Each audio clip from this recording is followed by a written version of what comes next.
இப்ப யாருக்கு நெருக்கடி? யார் பயப்படுறா? யாரை பார்த்து யார் பயப்படுறா? என்னை பார்த்தா நீங்க பயப்படுறீங்க. எனக்கு இது ஒண்ணும் இல்லை.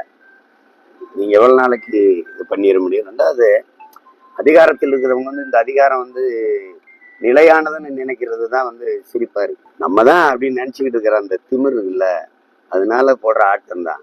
அது அப்புறம் பார்த்துக்கலாம்.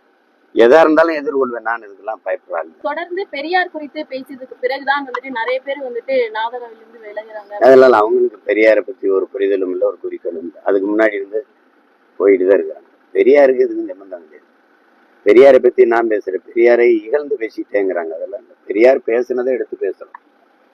பெரியாரை கொண்டாட நினைக்கிறவங்க பெரியாரை புகழ்ந்து பேச வேண்டியதானே. நான் கேட்கறதுக்கு பெரியார் இதெல்லாம் பேசியிருக்காருன்னு நான் பேசினேன், அதெல்லாம் பேசலைன்னு மறுக்கணும். இல்லைன்னா ஏன் பேசினாருன்னு விளக்கம் அளிக்கணும்.